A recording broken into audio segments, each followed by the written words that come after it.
Assalamualaikum warahmatullahi wabarakatuh. Selamat pagi saudara, senang sekali saya Puspasari dapat berjumpa lagi dengan Anda dalam program Sapa Gorontalo di Kompas TV Independen Terpercaya.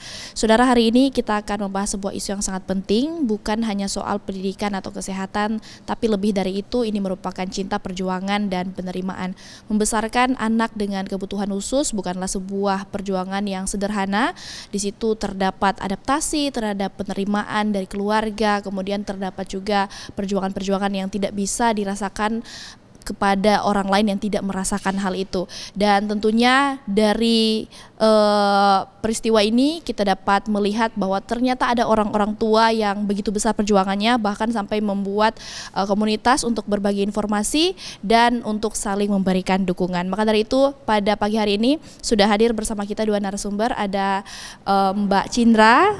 Iya, Bu Cindra dari Forkah, Ketua Forkah atau Forum Komunikasi Orang Tua Anak Tunarungu. Ya. Kemudian ada Mbak Yeyen sebagai salah satu orang tua dari penyintas disabilitas. Dan sebelumnya saya ke Mbak Cindra dulu. Mbak Cindra, mungkin bisa dijelaskan kepada saudara yang ada di rumah, sebenarnya Forkah itu apa? Awal mulanya sampai ada di Gorontalo itu seperti apa? Silakan Mbak Cindra. Jadi Forkah itu sebenarnya dulu adalah sebuah komunitas yang multi disabilitas. Di sana ada banyak disabilitas ya, bukan hanya tunarungu, bukan hanya tuli, tapi ada yang ASD-nya, ada yang menderita cerebral palsy dan lain-lain sebagainya. Sebenarnya itu terbentuk sebelum 2019, tapi aktifnya itu di tahun 2019. Namun kesini-sini kami sudah mulai mengerucutkan atau lebih memfokuskan untuk anak-anak disabilitas rungu atau tuli di Gorontalo. Dan Forkah sendiri saat ini berjumlah sekitar 40 orang tua. Jadi di forum komunikasi orang tua anak tunarungu di Gorontalo, atau kita sering anak hebat begitu, anak hebat ya. Di situ memang pada awalnya saling karena mereka punya masalah yang sama, mempunyai anak-anak yang sama, yang masalahnya di pendengaran ini, makanya sebelumnya ada namanya foundernya, ada Mama Bilal yang sekarang stay di Jakarta. Beliau itu yang banyak banyak berkomunikasi lah dengan dokter-dokter, membangun komunikasi sehingganya setiap anak-anak yang terjaring di dokter ya, kami punya pembina dan penasehat Forkah. Nah, Dr. Helen Nazarudin yang alhamdulillah hari ini lagi umroh, ya Allah semoga beliau sehat-sehat di sana. Beliau yang kebanyakan membuat link ke kami gitu. Kalau ada anak-anak yang terdeteksi, mereka langsung berikan izin ya bisa langsung menghubungi Forkah gitu. Ada nomor saya atau bisa menghubungi Mama Bilal di sana. Kalau ceritanya Mama Akbar ya juga seperti itu. Karena beliau juga mempunyai 2 anak rungu, disabilitas rungu. Jadi Forkah di tahun 2019 itu mulai mendatangkan audiologis, dan itu dikarenakan di Gorontalo belum ada. Ya. Gorontalo masih, saya waktu itu 2019 anak saya 2018 anak saya terdeteksi, yang paling dekat waktu itu adalah di Makassar. Saya dapat rujukan dari beberapa dokter, termasuk Dr. Helen, Dr. Zain, Dr. Ziyad. Semua dokter saya datangi karenanya untuk memvalidasi apakah memang anak saya tunarungu gitu, anak saya tuli gitu. Ternyata memang tidak hanya langsung didiagnostik atau dilihat secara kasat mata anak ibu tuli, tidak seperti itu, tidak mudah. Makanya lebih ke deteksi dini, pemeriksaan lengkap gitu. Dari tesnya itu pertama OAE, kemudian ada namanya ASSR, ada namanya audiometri, ada timpanometri, kemudian ada namanya BERA test. Sepanjang itu tesnya. Memang lengkap dengan kalau di rumah sakit dulu ya, di tahun 2018 saat saya membawa anak saya di rumah sakit Wahidin, itu dibayar BPJS, di cover di cover. Tapi kami memperhitungkan cuti. Kami sebagai salah satu PNS, jadi cuti kami di sana jarak antara pendaftaran dan pemeriksaan itu sekitar 1 bulan. Ya. Saya berpikir tidak mungkin lah kami harus mengambil free di BPJS dan di cover, tapi kami tidak bisa memaksimalkan atau efisienkan waktu. Akhirnya kami ke salah satu klinik di Makassar, namanya Klinik Adin. Di sana kami bersama Prof. Eka, dia periksalah lengkap semua. Dan memang ada salah satu pengalaman saya di saat saya merasa denial, saya tidak menerima, bahkan saya harus menangis. 3 bulan saya meratapi, kenapa anak saya tidak menerima itu karena merasa sendiri. Ya Allah, kenapa harus saya, kenapa itu? Tapi perlahan-lahan saya bergabung di Forkah di 2019 dengan mama-mama hebat lain juga yang sudah berpengalaman, memiliki membersamai anak-anak. Muncullah rasa ternyata nggak sendiri. Ternyata saya tidak sendiri begitu. Dan saat saya kembali mulai memperjuangkan anak saya dengan memberikan intervensi setelah pendengarannya ini, saya mulai insya Allah gitu sudah mulai merasa mempunyai semangat juang untuk bagaimana anak saya bisa mendengar. Mulai dengan menggunakan ABD di usia 1 tahun. Dan karena ada masalah-masalah penyerta lainnya dengan anak saya, sehingga kami harus menyelesaikan masalah ini, baru bisa tahap ke implan koklea. Di tahun 2022, anak kami harus melakukan cabut giginya karena ada masalah di mulut, sehingga multiple gangrene, ekstraksi gigi yang istilah medisnya, dia harus dicopot giginya 10, 5 atas 5 bawah. Baru bisa net normal semuanya karena saat itu mengalami leukositosis selama 1 tahun.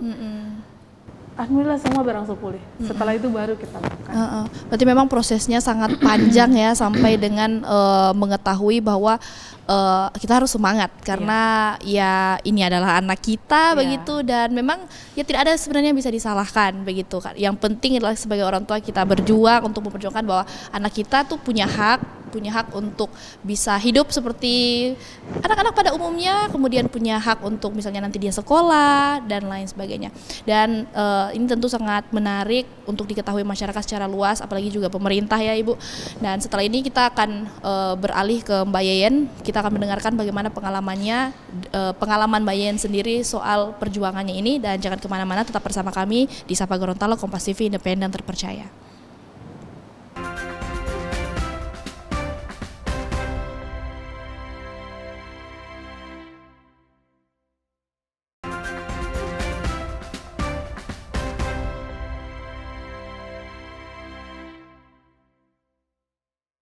Terima kasih saudara, Anda masih bersama kami di program Sapa Gorontalo di Kompas TV Independen Terpercaya. Tadi kita sudah berbincang dengan Mbak Cindra soal bagaimana kemudian Forkah ada di Gorontalo, perjuangan dari ibu-ibu yang hebat, juga orang-orang tua yang hebat, dan kita juga telah mendengarkan bagaimana Ibu Cindra menceritakan bagaimana pengalamannya menjadi orang tua dari anak spesial begitu. Dan setelah ini kita beralih ke Mbak Yeyen. Selamat pagi Mbak Yeyen ya.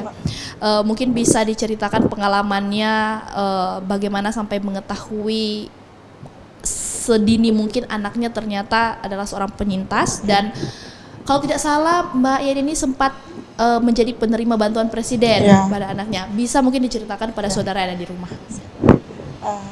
Terima kasih Mbak. Sebelumnya untuk deteksi dini itu dari anak pertama saya, Iren. Karena saya agak curiga anak saya yang pertama itu di usianya yang udah 1 tahun belum bisa kata simpelnya babbling gitu, menyebut kata mama. Padahal sudah saya ajari, ini siapa ini papa apa mama atau oma kan, belum. Setelah saya panggil tidak pernah menoleh. Jadi saya curiga apakah dia speech delay atau apa. Nah, dari situ saya mulai berusaha untuk mencari tahu, sampai ke dokter anak menyarankan coba ke THT, mungkin ada kendala atau gangguan di pendengaran. Jadi saya bawa ke dokter Helen, dan kata dokter Helen dirujuk ke ahli sabu. Pada saat itu pemeriksaannya belum lengkap, masih OAE ya. Iya. Masih OAE. Jadi pada saat dicek OAE dinyatakan refer gitu, masih ada gangguan. Nah pada saat ahli sabu itu kan nggak lengkap kan fasilitas kesehatannya, jadi saya dirujuk ke Manado. Dari situ saya sudah rujuk memperjuangkan anak saya. Terus pada saat saya memperjuangkan kakaknya, saya sementara hamil anak saya yang kedua. Setelah Iren saya perjuangkan sudah membelikan ABD sampai ke Makassar dengan biayanya itu tidak sedikit. Jadi saya berusaha untuk anak pertama saya di saat saya masih mengandung anak kedua saya yang namanya Akbar. Setelah melahirkan Akbar, ternyata Akbar juga seperti itu. Ya, karena mungkin kan saya tidak tahu ya, prosesnya itu ternyata harus diperiksa dulu ya, pemeriksaan istilahnya rubella lah. Saya tahu itu dari komunitas Forka, maksudnya kan dikasih edukasi orang tua.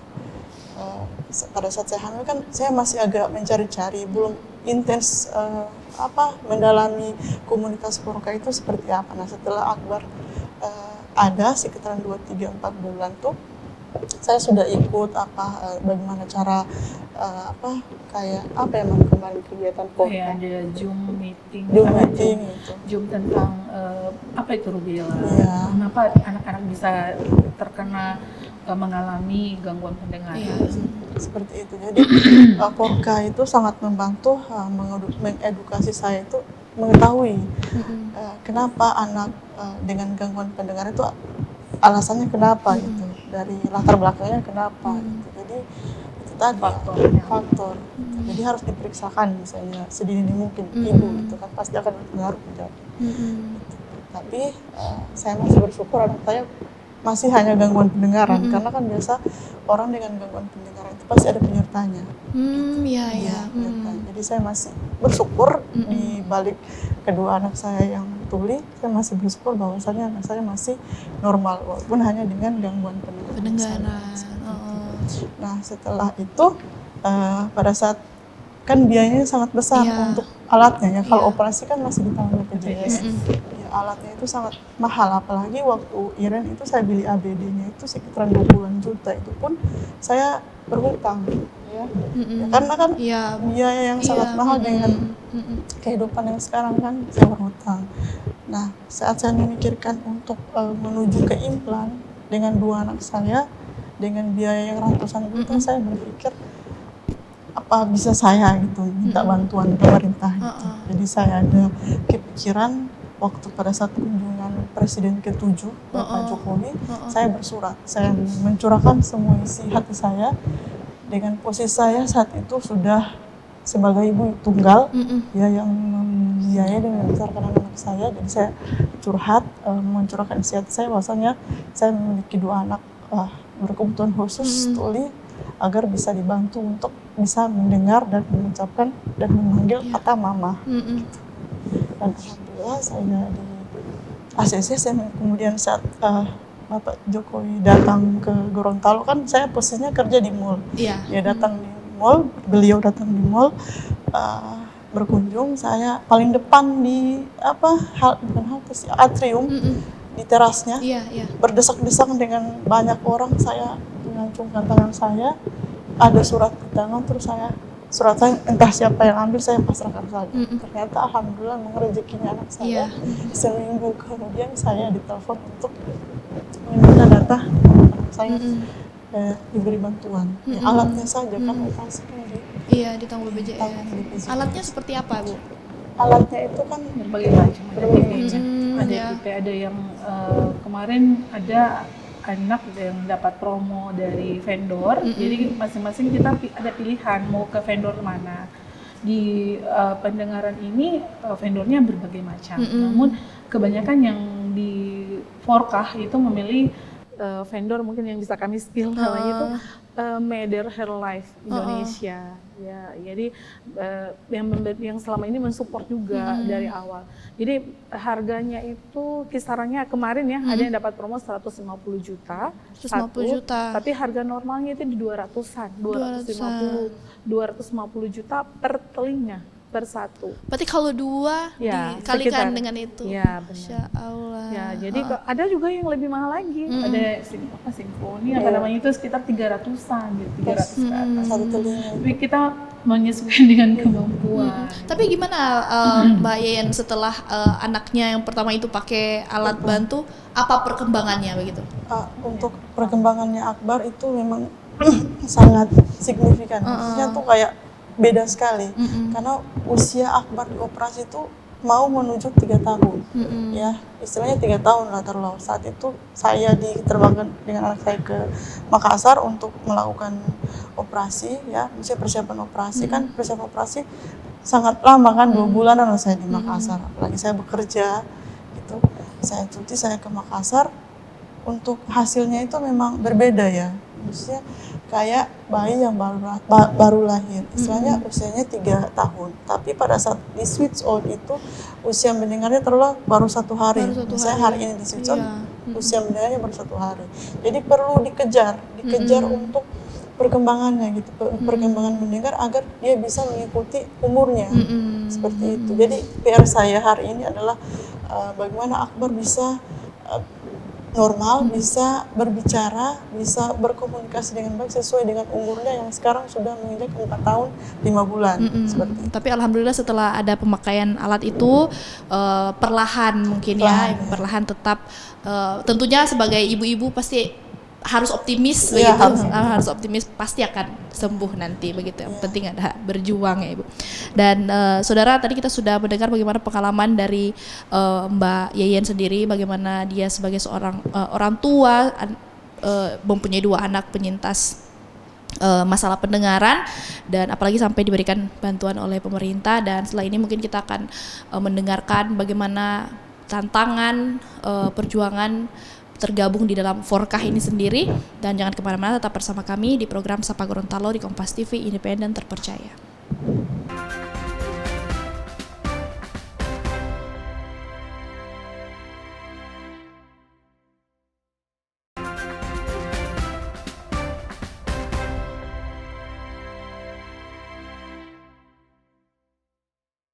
Saudara, Anda masih bersama kami di program Sapa Gorontalo di Kompas TV Independen Terpercaya. Tadi kita sudah sama-sama mendengarkan bagaimana Mbak Yayan bercerita pengalamannya sebagai orang tua yang punya 2 anak penyintas masalah pendengaran.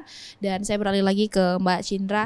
Mungkin bisa juga kita berbagi informasi ya, selain daripada alat-alat yang digunakan itu untuk membantu pendengaran, selain itu ada tidak semacam terapi begitu ya? Ya, jadi ibarat menggunakan alat tanpa terapi itu sama saja nonsen. Oke. Ya, jadi ketika orang tua sudah memilih intervensi menggunakan alat bantu dengarkah atau menggunakan implan koklea, maka syarat yang harus dipenuhi adalah terapi. Kenapa? Karena percuma ya kalau kita berikan alat terus kita tidak stimulasi. Nah, teknik terapi itu ada salah satu namanya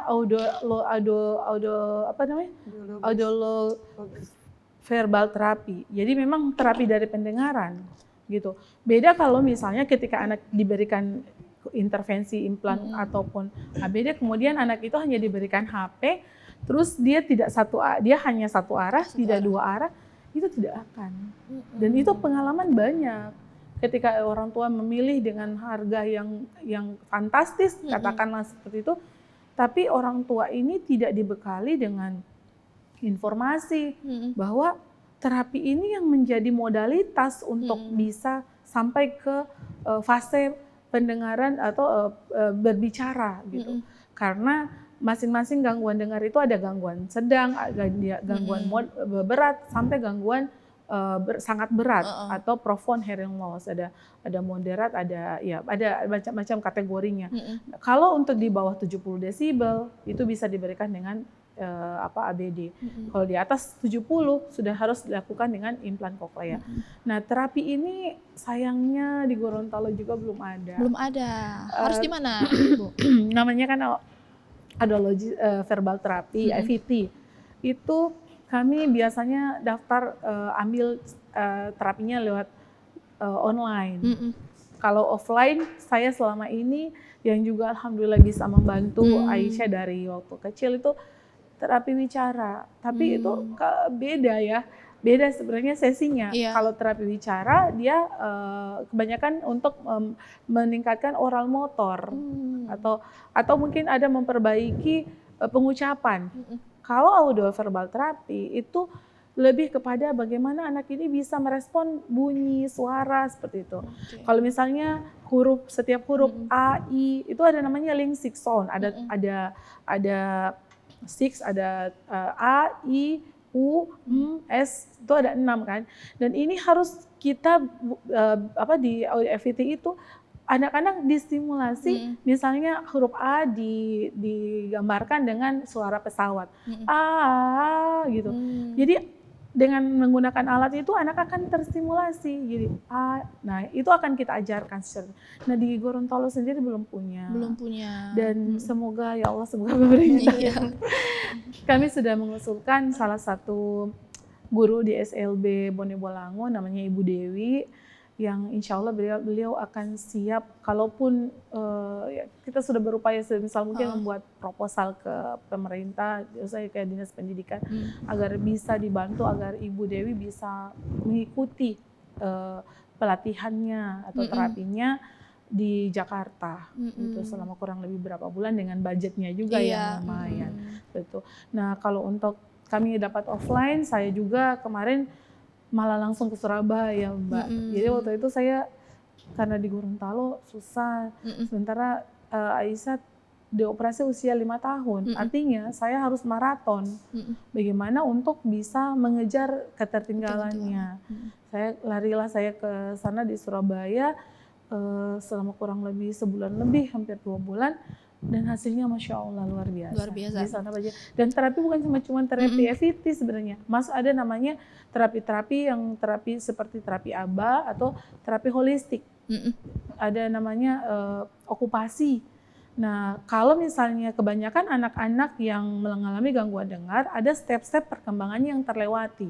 Misalnya dia tidak bisa naik di papan titian, oralnya motorik halus, motorik kasarnya tidak berkembang dengan baik, ataupun mungkin ada perkembangannya yang terskip, terlewati. Gitu. Makanya anak dengan gangguan dengar yang wajib kita lakukan setelah operasi, setelah implan adalah terapi holistik. Tapi saya penasaran, kan tadi Mbak Cindra sempat bilang anggota Forka itu ada 40-an orang ya.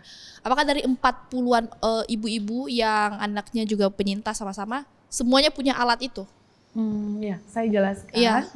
Di antara 40 orang anak ini sudah 7. Kemarin baru switch on salah satu anak yang dari Bualemo usia 4 tahun 8 bulan mengambil keputusan orang tuanya untuk operasi di bulan Januari, tanggal 20 Januari dioperasi di Jakarta.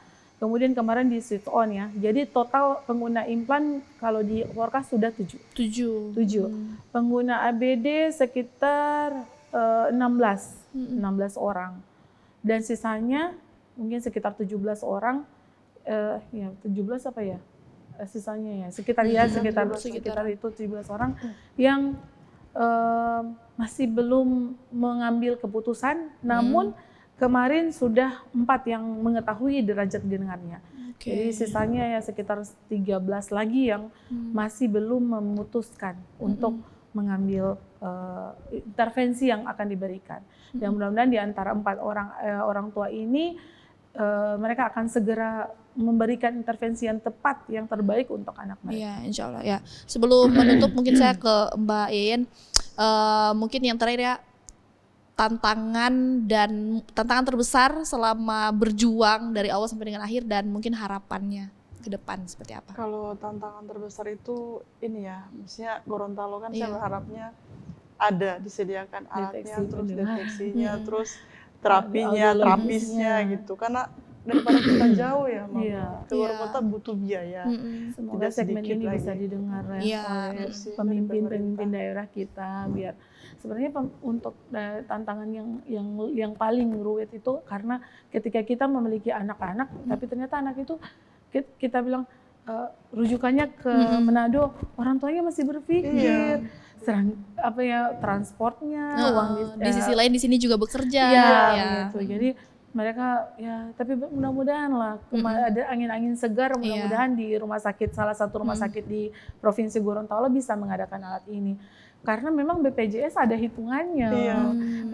Kita tidak bisa menyalahkan juga kan, karena kalau daerah sudah mengambil minimal ada kerjasama atau KSO dengan vendor, kemudian di KSO itu bisa dikerjasamakan, di cover oleh BPJS, itu bisa. Atau alangkah bagusnya pemerintah kita membeli alatnya, membeli alatnya lengkap. Mudah-mudahan Iya. seperti itu. Insya Allah tentunya harapan Ibu sama dengan harapan kita juga, dan semoga ini segmen ini menjadi pengingat kembalilah kepada pemerintah daerah, terlebih khususnya di Gorontalo, untuk dapat melengkapi lagi fasilitas yang ada agar lebih inklusif, terbuka untuk semua, tidak hanya kepada orang-orang misalnya yang sakitnya ya biasa, tapi juga pada anak-anak yang disabilitas juga mendapatkan perhatian yang lebih dari pemerintah. Dan terima kasih saya sampaikan kepada Mbak Yeyen dan Mbak Cindra sudah berkenan untuk berbagi informasi dengan kita semua, dan tentunya ini membuka mata kepada ibu-ibu sekalian yang juga menonton yang ada di rumah untuk dapat